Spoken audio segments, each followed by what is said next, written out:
때는 조선 말기. 정읍군 고부면 신길이. 조선 팔도 중에서도 바람이 매섭기로 소문난 산골 마을.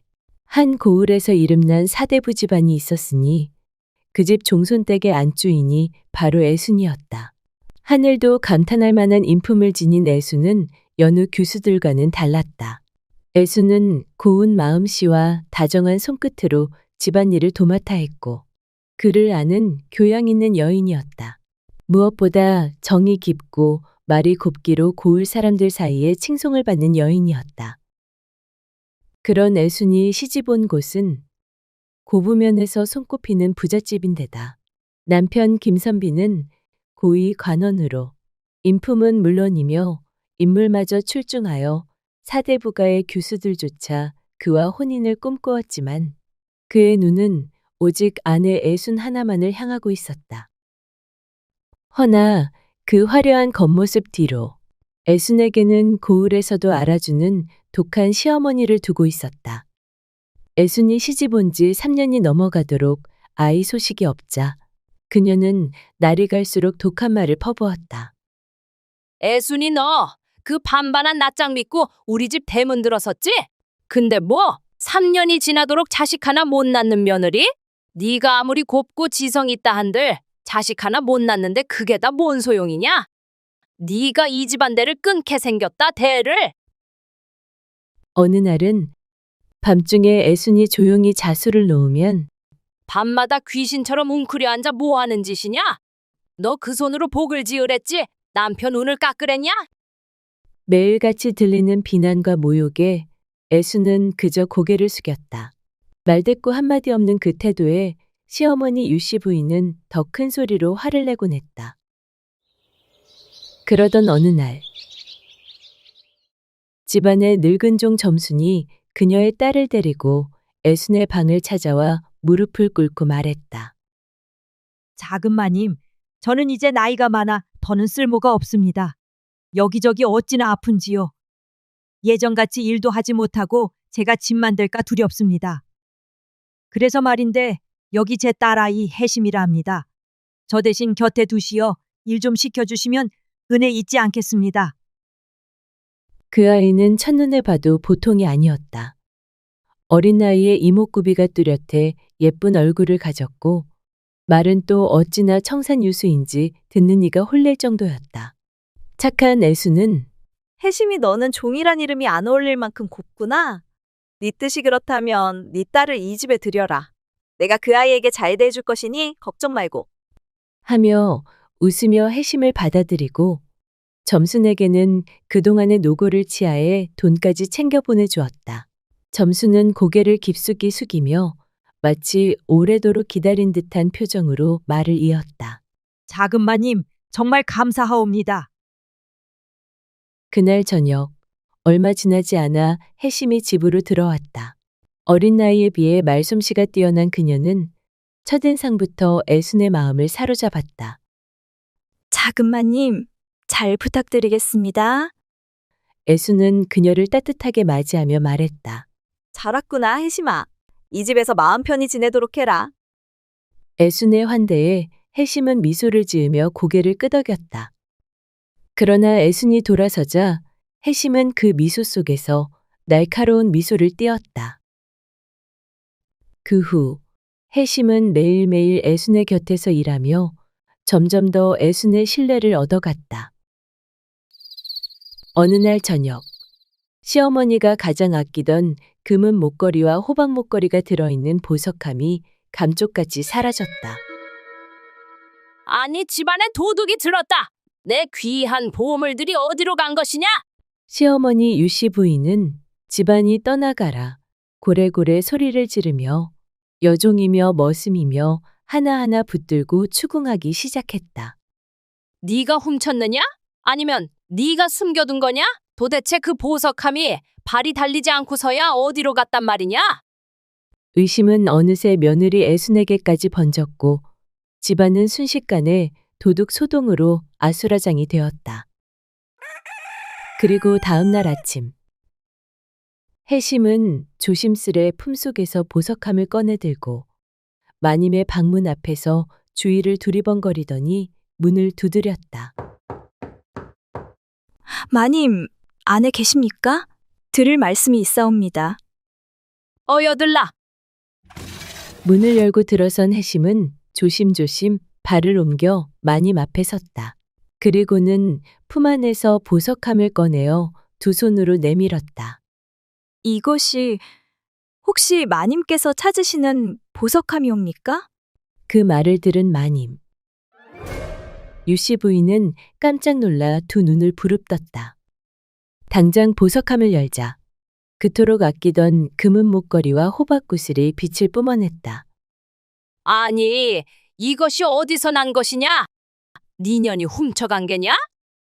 마님의 고함에 해심은 잔뜩 겁먹은 얼굴을 하며 두 손을 모아 떨리는 목소리로 말했다. 아니옵니다, 마님. 제가 감히 그런 짓을 어찌하겠사옵니까? 사실은 좀 전에 작은 마님 댁방에 이불을 넣으려고 장롱을 열었는데 그 속에 보자기에 쌓인 이 보석함이 들어있었사옵니다. 많이 망설였사오나 마님께 꼭 돌려드려야 할 것 같아 이렇게 찾아왔습니다. 그 말에 유씨 부인의 눈은 또 한 번 커졌고 이내 불같이 고함을 질렀다.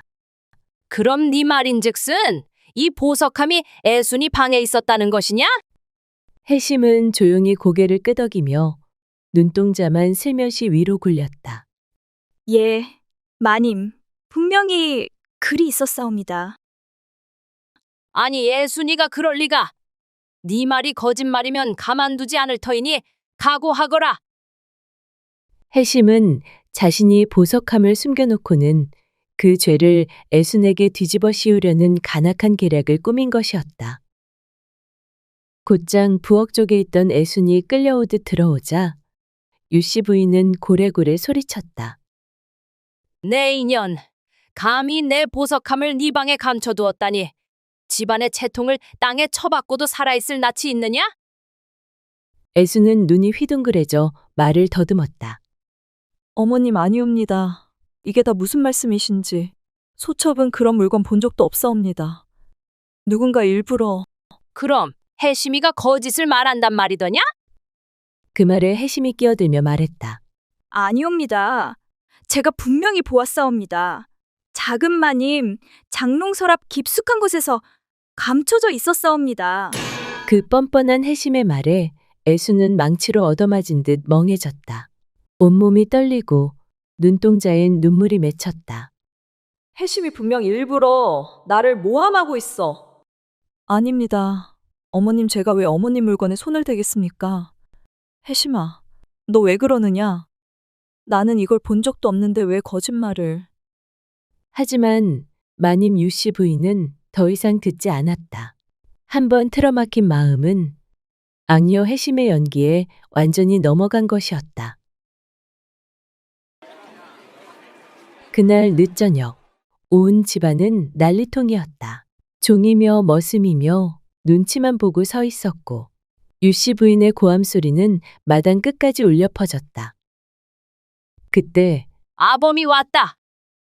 대문을 열고 김선비가 집으로 들어섰다. 어머님, 무슨 일이십니까? 대체 무슨 일이 있었길래 이리 큰 소리가 나는 것이오? 유씨 부인은 이를 갈며 목소리를 높였다. 네 마누라가 내 보석함을 훔쳐 지방에 감춰두었단다. 종년 해심이의 눈으로 본 증거가 확실하다. 그 말을 들은 김선비는 얼굴이 창백해지더니 곧장 애순 쪽으로 걸어갔다. 애순은 망연자실한 얼굴로 눈물만 뚝뚝 떨어뜨리고 있었다. 어머님, 애순이는 절대 그럴 사람이 아니옵니다. 제 아내는 그런 짓을 할 여인이 아니란 거 아시지 않습니까? 누군가가 꿈에 댄 것이 분명하옵니다. 제발 믿어주십시오. 그 단호하고 절절한 목소리에 마당의 공기도 순간 얼어붙었다. 해심은 그 광경을 멀찍이서 지켜보다가 눈꼬리를 찌푸렸다. 역시 나으리가 지 마누라를 좋아하고 있단 말이지? 그 마음이 언제까지 가나 보자. 속에서 피가 거꾸로 솟는 듯 분노가 치밀었다. 하지만 겉으론 조용히 입술을 깨물며 뒤로 물러섰다. 며칠 후 해심은 조심스럽게 손에 작은 한약 봉투를 들고 애순의 방 앞에 섰다. 작은 마님, 한약 한 첩 지어 왔사옵니다. 몸이 허하실 때 이거 하나면 사흘 안에 기운이 돌아온다 하였사옵니다. 애순은 보석함 이후로 해심을 바라보는 눈빛에도 이전과는 다른 서늘함이 서려 있었다. 그러나 본디 심성이 착한 애순은 그 불신을 마음에만 묻어둔 채 그날 저녁부터 해심이 정성껏 지어오는 한약을 한 첩씩 빠짐없이 마셨다. 하지만 이상하게도 며칠이 채 지나지 않아 애순은 기운이 점점 빠지더니 결국 몸을 제대로 가누지 못하고 누워 지내기 시작했다. 사실 그 약에는 밀양의 비소가 섞여 있었다. 해심이 눈에 띄지 않게 서서히 몸을 망가뜨릴 만큼만 아주 교묘하게 날마다 약재를 다리며 악마 같은 미소를 지었다. 천천히, 아주 천천히 무너져 가야지. 그래야 아무도 눈치채지 못하지. 해심의 계략은 치밀했고 애순의 몸은 나날이 말라갔다. 유씨 부인은 며느리의 모습을 보고는 혀를 끌끌 찼다. 3년이 지나도록 씨 하나 못 부리더니 이젠 병자 노릇까지 하려 드는구나. 우리 귀한 아들 인생이 전연 때문에 말라간다 말라가. 해심은 마당 뒤편에서 그 말을 듣고는 입꼬리를 올린 채 웃음을 지었다. 그날 이후 해심은 김선비가 집에 들어올 시간에 맞춰 일부러 그 앞을 맴돌았다. 물동이를 이고 지나다가 발을 헛디뎌 김선비에게 쓰러지기도 하고 밤이면 방에서 곱게 한복을 입고 빗을 들고 있는 모습을 살며시 보여주었다. 나으리, 저도 언젠간 진정으로 모실 분을 만나고 싶사옵니다. 눈빛은 촉촉했고 말투는 유혹 그 자체였다. 하지만 김선비는 차갑게 시선을 거두었다. 해심아, 네 신분을 잊지 말거라. 내 아내가 누군지 너도 잘 알고 있지 않느냐? 단호한 선비의 말에 해심의 표정이 싸늘히 굳었다. 네가 날 거부해? 그래 좋아. 그럼 너도 무너져 봐라. 그 여자를 네 손으로 버리게 만들 테니. 해심은 작정을 하고 김선비가 집으로 돌아오는 어둑한 길목을 기다리고 있었다. 저녁이 되면 늦게까지 술을 즐기는 주막은 해심이 그를 유혹하기에 완벽한 장소였다. 김선비가 마침 길을 따라 다가오자 해심은 가벼운 걸음으로 그에게 다가갔다. 어머, 도련님, 이제 들어오시는 길이십니까? 오늘은 유독 기운이 없어 보이시옵니다. 날씨도 차고 배도 시장하실 텐데 여기 근처 주막에서 식사도 하시고 쉬다가 가시는 게 어떠실런지요? 그 말에 김선비는 피곤한 표정을 짓더니 잠시 생각하다가 고개를 끄덕였다. 그럼 잠깐 쉬다 가지. 고생한 하루 끝에 한잔 해보는 것도 나쁘지 않겠군. 해심은 미소를 지으며 그를 이끌었다. 둘은 함께 주막에 들어가 해심이 먼저 술을 한 잔, 두 잔 들이켰다. 김선비도 한두 잔 따라 마시며 점차 기운이 풀리기 시작했다. 해심은 미소를 지으며 김선비에게 조금 더 진한 술을 권했다. 주인님, 이렇게 술맛도 좋으시거늘 한 잔 더 드시고 기운을 내심이 어떠하옵니까? 김선비는 점점 취해갔다. 해심은 술잔을 그의 입에 가져다 대며 눈빛은 그를 향해 점점 더 진지해졌다. 술에 취한 김선비는 눈이 풀려 그저 웃기만 했다.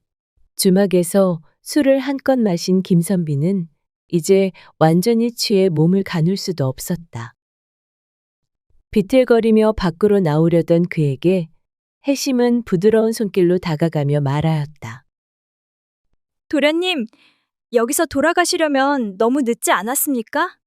이 근처에 한여각이 있는데 잠시 쉬어 가시는 게 어떨런지요? 그러지 않으면 길에 쓰러지실 수 있사옵니다. 그의 고운 말에 김선비는 반쯤 눈을 감은 채로 고개를 끄덕였다.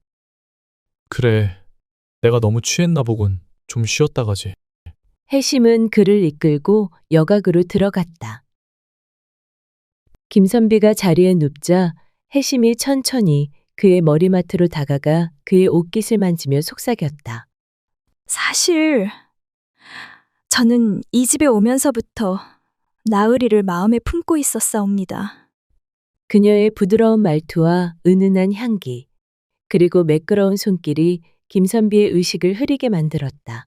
술에 취한 그의 정신은 점점 더 혼란스러워졌다. 해심은 기회를 놓치지 않고 김선비가 깊은 잠에 빠지기 전에 그를 유혹했다. 밤이 깊어지자 해심은 살며시 그의 옆에 누웠고 그 손길은 점점 더 밀착되었다. 김선비는 이미 술에 취해 있었고 자신이 무엇을 하고 있는지도 알지 못했다. 그는 해심의 유혹에 넘어갔고 둘은 결국 하나가 되었다. 다음 날 아침, 김선비는 눈을 뜨자마자 자신 옆에 누워있는 해심을 보고는 깜짝 놀랐다. 그는 다급히 몸을 일으켰고 혼란스러운 마음을 가누지 못했다. 어제 술에 너무 취해 그만 내 실수였소. 그는 철렁 내려앉은 마음을 애써 숨긴 채 황급히 몸을 일으켜 집으로 돌아갔다. 하지만 어느새 해심의 부드러운 손길과 예쁜 얼굴에 점점 마음을 뺏기고 말았다. 집에 돌아온 김선비는 애순이가 기운 없이 누워있는 모습을 보고 마음이 더욱 무겁고 불편해졌다. 그의 마음속에서는 애순이가 점점 더 멀어지고 있다는 사실을 실감하고 있었다. 애순아, 왜 이렇게 낫지를 않는 것이냐? 그는 애순이를 걱정하며 한숨을 내쉬었지만 이미 마음은 해심에게 쏠리고 있었다. 해심이 주는 약 때문에 애순이는 여전히 기력이 없었고 매일 누워서 일어나지 못했다. 김선비는 자신도 모르는 사이 애순에게 점점 마음이 무뎌지고 있음을 느꼈다. 그리고 어느새 해심에게 걷잡을 수 없이 빠져드는 감정을 억누르기엔 이미 마음은 그녀를 향해 기울고 있었다. 그러던 어느 날 대문이 열리며 낡고 허름한 옷을 입은 거지 같은 남자가 들어왔다. 그는 배가 고프고 목이 마른 듯 비틀거리며 말했다. 서울로 향하던 길이었사온데 중간에 도둑을 만나 가진 것을 모두 털렸습니다. 며칠째 굶다 보니 이젠 다리에 힘도 없사온데 혹 한 끼 공양을 베풀어 주실 수 있겠사옵니까? 그 모습을 본 해심은 얼굴을 찌푸리며 말했다. 어디서 거지같이 왔는지 모르겠지만 여기가 어디인 줄 알고 들어오느냐? 부정탄다, 썩 나가라. 그러나 그때 시끄러운 소리에 애순이가 방문을 열고 나왔다. 애순이는 거지처럼 보이는 남자의 처지를 보고 슬픈 마음이 들어 그를 안으로 들였다. 들어오셔서 잠시 쉬고 가시지요. 길에서 그렇게 고생하셨을 텐데. 애순이의 따뜻한 마음을 본 그 남자는 감사의 인사를 전하며 안으로 들어갔다. 애순이는 조용히 그를 맞아주었고 그 모습을 본 해심은 속으로 분노가 일었다. 나 참 기가 막혀서 이제 하다 거지까지 들여보내네. 거짓골을 한 남자는 애순에게 고맙다는 인사를 건네며 정성껏 차려낸 한 끼를 먹었다. 그렇게 먹고 난 뒤 그 남자는 고마운 표정을 지으며 애순을 향해 말을 건넸다. 소인은 사람의 얼굴을 보고 그 운명을 꿰뚫는 관상쟁이이옵니다. 방금 밖에 서 있던 그 여인, 예사로운 관상이 아니었사옵니다. 아마도 저 여인은 마님 남편의 첩이 될 거요. 내 말이 맞을 겁니다. 애순은 깜짝 놀라며 그를 쳐다보았다. 첩이라니 무슨 말씀이신지. 저희 남편이 그런 짓을 할 리가 없습니다. 절대로 그런 일은 없어요. 그녀는 두 손을 저으며 이를 부인했다. 그러나 그 남자는 차분하게 말을 이었다. 저 여인이 이 집에 첩으로 들게 되면 마님께서는 결국 이 집을 나서시게 될 것이요. 마님의 자리는 머지않아 저 여인의 손에 넘어가게 될 것이며 마님께서는 쫓기듯 내몰리게 될 운명이 외다. 허나 명심하십시오. 저 여인의 관상에는 끝없는 욕심이 서려 있습니다. 머지않아 큰 죄를 저지를 팔자이며 반드시 그 죄값을 치를 운명이옵니다. 그러하니 반드시 저 여인을 첩으로 들이십시오. 그리하면 스스로 벌을 자초하여 그 악행의 대가를 피하지 못할 것입니다. 애수는 혼란스러웠다. 그게 정녕 무슨 말씀이신지. 그 남자는 애순을 향해 다시 말하며 고개를 끄덕였다. 정성껏 내주신 한 끼 참으로 잘 먹고 갑니다. 제가 앞서 드린 말씀 부디 마음에 새기시길 바라옵니다. 그 남자는 더 이상 말을 잇지 않고 그 집을 떠났다. 애수는 그가 떠난 후에도 그 말이 계속 머릿속을 맴돌았다. 내가 이 집에서 쫓겨나게 된다니. 그리고 혜심이가 첩으로 들어온다니. 그로부터 며칠 뒤 해심은 자주 헛구역질을 하고 국냄새만 맡아도 인상을 찌푸렸다. 그러던 어느 날 시어머니가 이상히 여겨 물었다.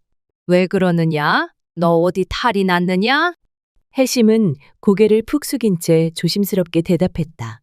저 아이가 생긴 것 같습니다, 마님. 뭐라?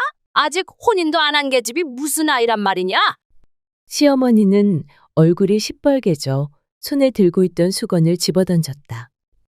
그러자 해심이 울먹이며 말하였다.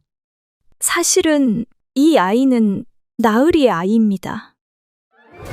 그 말을 듣고 시어머니는 더욱 분노에 찬 목소리로 소리를 질렀다. 너 설마 그 나으리라는 게 내 아들을 말하느냐? 나 참 기가 막혀서 내 아들이 그럴 리가 없다. 어디 여자가 없어서 하찮은 여종과 정을 통해 아이를 보았단 말이냐? 그때 문 밖에서 이 모든 이야기를 듣게 된 애수는 가슴이 내려앉았다. 그러고는 문득 얼마 전 관상가가 한 말들이 떠올랐다. 아마도 저 여인은 마님 남편의 첩이 될 거요. 반드시 그 악행의 대가를 받게 될 터이니 꼭 저 여인을 첩으로 들이십시오. 정녕 그의 말이 사실이었어. 혜심이 남편의 아이를 가졌다니. 말도 안 돼. 관상가 말대로 혜심을 첩으로 들여야 할 운명인 건지. 해심의 말에 노발대발하던 시어머니는 이내 생각에 잠겼다.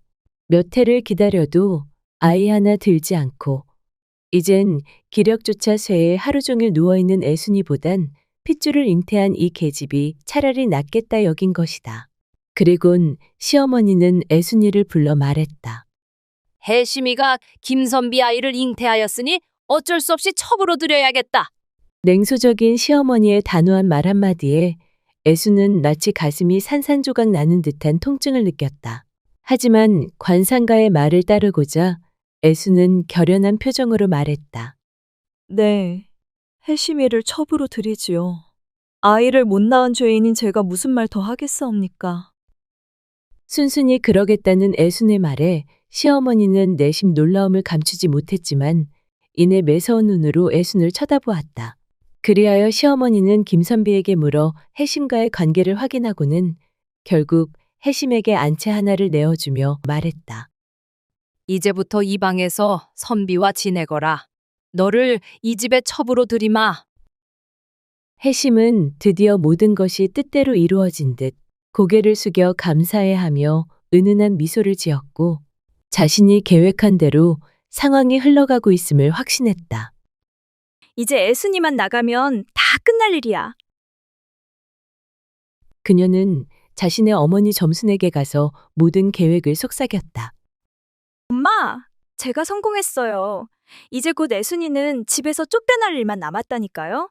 우리가 계획한 대로 곧 그 집은 제 것이 될 테니 조금만 기다려 보셔요.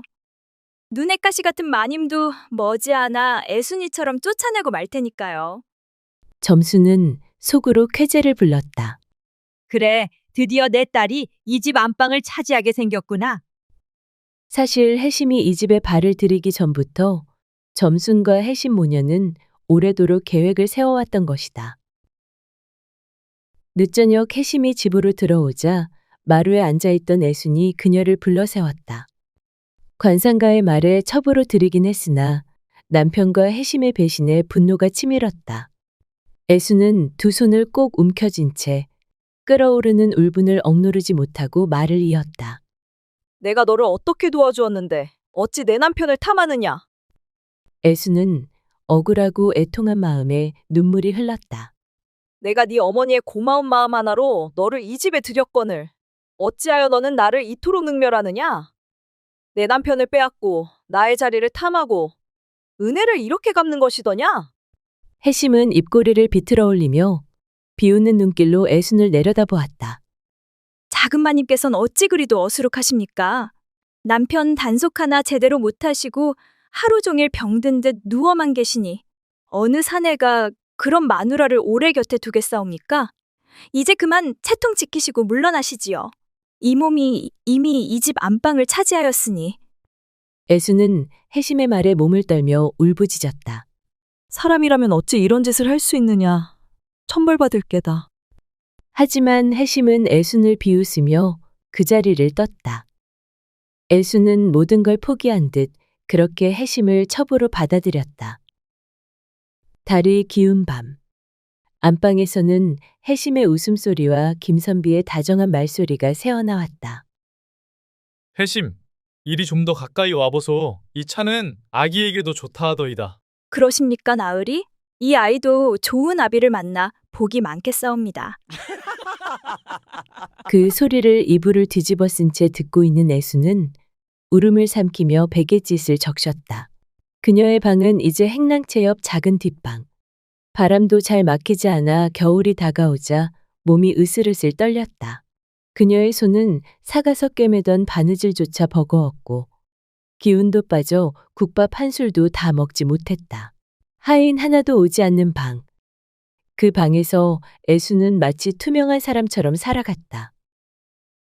그리고 그날 시어머니 유씨 부인이 문을 벌컥 열고 들어왔다. 너 아직도 누워있느냐? 이 집안의 썩은 살덩어리처럼 말이다. 애수는 부스스 몸을 일으켰다. 어머님, 제 몸이 아직 몸? 네가 병들든 죽든 이제 내 알 바 아니다. 나는 지금 이 집을 위해 결단을 내려야겠다. 해심이 그 아이가 뱃속에 씨를 품었고 그 씨는 우리 집의 대를 이을 아이다. 헌데 너는 몇 해가 지나도 아이 하나 갖지 못하고 맨날 죽는 소리만 하고 누워있으니 양심이 있으면 이제 너 스스로 물러나야 하지 않겠냐? 애수는 손을 모아 덜덜 떨며 말했다. 어머님 저는 이 집의 정실 마님이옵니다. 어찌 저를 유씨 부인은 손사래를 치며 단호히 말했다. 정실? 정실이면 뭐 하느냐? 피 한 방울 남기지 못한 정실이 우리 가문을 이어갈 수 있느냐? 내가 그 아이를 안방에 들인 이유도 다 이 집안 때문이다. 그리고 이제 너는 이 집에서 떠나라. 애수는 무릎을 꿇고 울부짖었다. 어머님, 제발 저를 내치지 마옵소서. 제가 무엇을 그리 큰 죄를 지었단 말씀이십니까? 그러자 방 밖에서 해심의 목소리가 들려왔다. 마님, 나으리께서 부르시옵니다. 유씨 부인은 돌아서며 애순을 노려보았다. 이제부터 해심이가 이 집의 안주인이다. 네 짐은 내일까지 싸두고 내 다시 이 방에 발들이게 하지 마라. 애수는 바느질 바구니 하나와 몇 벌의 옷만 달랑 챙긴 채 집 대문을 나섰다. 두 다리는 풀렸고 눈물은 멈출 줄 몰랐다. 여태껏 애써 지켜온 안방자리였건만 이제는 그저 덧없었다. 애순아, 잠깐만. 뒤에서 낯익은 목소리가 불러세웠다. 김선비였다. 숨을 고르며 달려온 그는 조심스레 애순의 손에 몇 양을 쥐어주었다.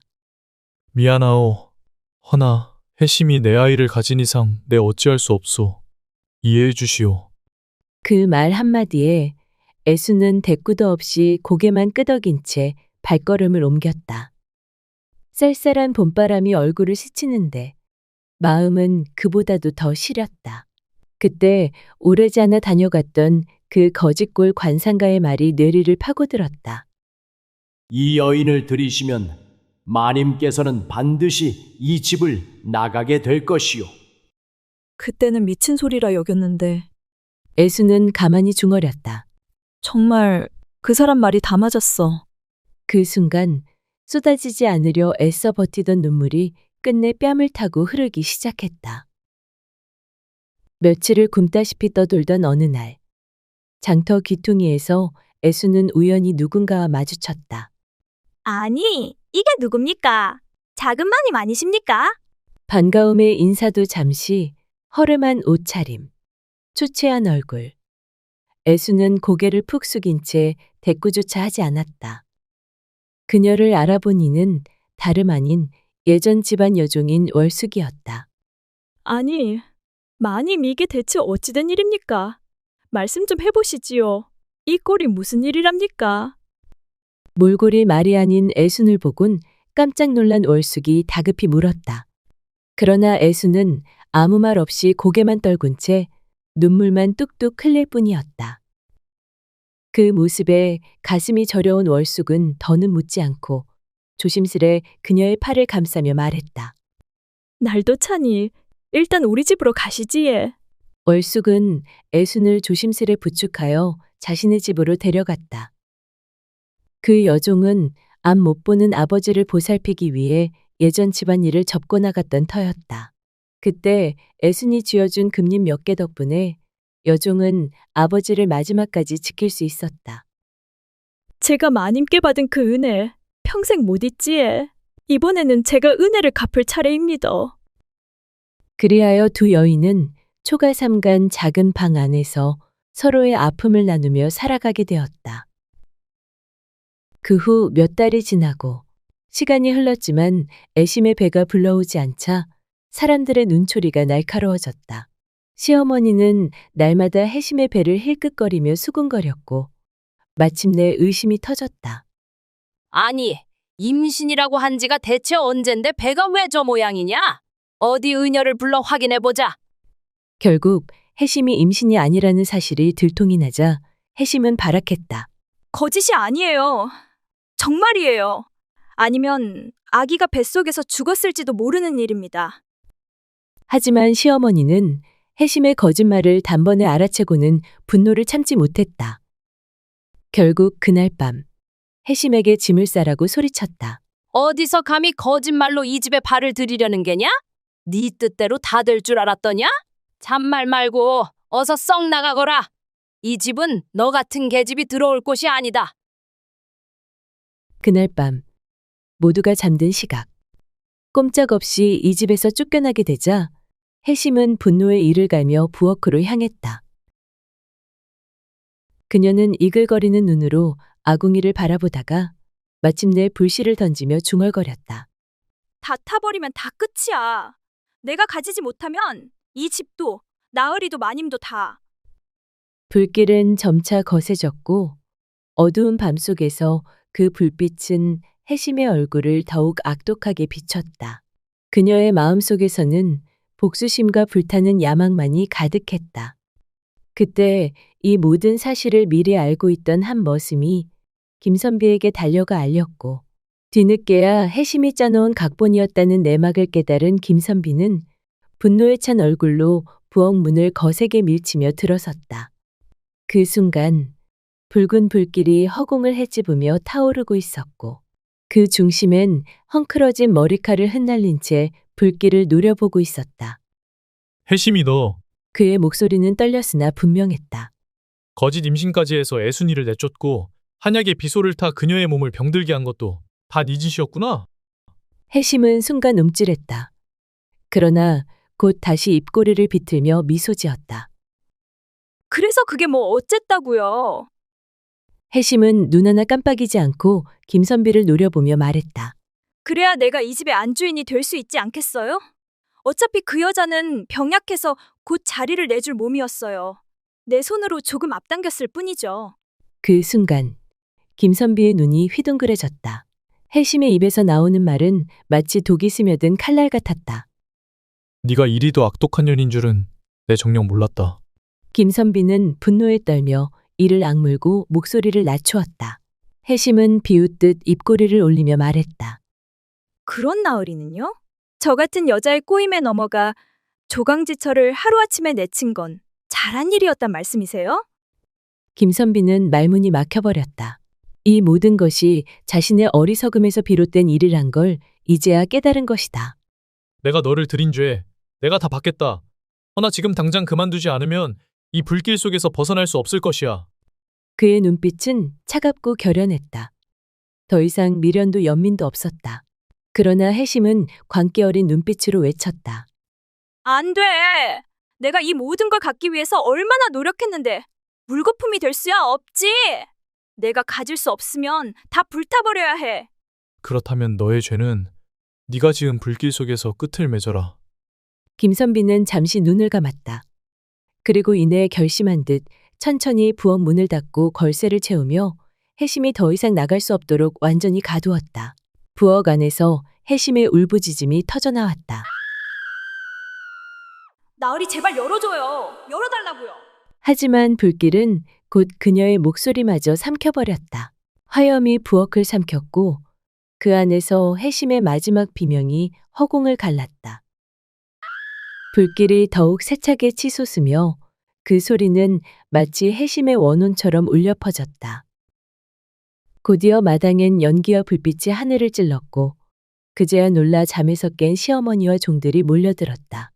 불길이 치솟고 있는 집을 바라보며 시어머니는 마당에 주저앉아 눈물을 흘렸다. 해심이 저 아이의 달콤한 말에 놀아나 내가 애순이를 내쫓고 너는 조강지처를 벌인 죄를 이렇게 받고 있구나. 이게 다 내 죄다. 김선비도 불길을 바라보다가 고개를 숙이며 등을 돌렸다. 눈가에 맺힌 눈물 한 줄기 조용히 흘렀다. 용서해다오 애순아. 이 죄를 어찌 씻을 수 있을까? 내가 너의 고운 마음을 알아보지 못했다. 결국 가장 큰 죄인은 나였구나. 저 멀리 산 아래에서 그 광경을 바라보던 사내 하나. 때 묻은 도포자락을 여미며 그 불꽃을 지켜보던 이는 다름 아닌 그날 애순에게 밥을 얻어먹고 떠난 관상가였다. 그 관상 참으로 흉하였지. 허나 덕을 행한 이는 살아남는다 했거늘 저 여인의 운명은 정해져 있었지. 그 집에 들어와서는 살아서 나갈 수 없는 운명. 이 모든 게 사필 규정이니라. 그는 조용히 뒷짐을 진 채 다시 산 너머로 발길을 돌렸다. 그날 밤 집안은 불타오른 흔적만이 남았고 이튿날 새벽 소문은 마을에 퍼져나갔다. 그 집에 들인 첩이 불을 지르고 타 죽었다더라. 그러게 이게 무슨 일이래. 해심이 그것이 보통 내기가 아니더니만. 그러나 사람들의 입에서 가장 많이 오르내린 이름은 불쌍하고도 착했던 애순이었다. 그리고 애순은 따스한 햇살 아래 아침마다 빨래를 널며 다시금 생기를 되찾았다. 시원한 산바람에 치맛자락을 날리며 여종과 함께 들판을 바라보았다. 오늘은 참 날이 좋구나. 그치? 그러게요. 오늘 날씨 억수로 좋네. 월숙이 고개를 끄덕이며 맞장구 쳤다. 햇살이 포근하게 내려앉고 고요한 바람이 치맛자락을 흔들었다.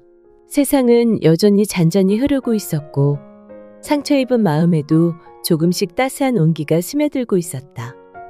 애수는 다시는 돌아가지 않을 집을 떠올리며 더 이상 눈물 짓지 않았다. 그저 작은 행복을 곱게 아는 채 조용히 살아갔다. 안녕하세요. 이야기 들려주는 새벽입니다. 이번 영상도 즐겁게 보셨나요? 앞으로도 더 흥미로운 이야기로 찾아뵙겠습니다. 구독, 좋아요, 알림 설정도 부탁드려요. 여러분들의 소중한 의견도 남겨주세요. 감사합니다.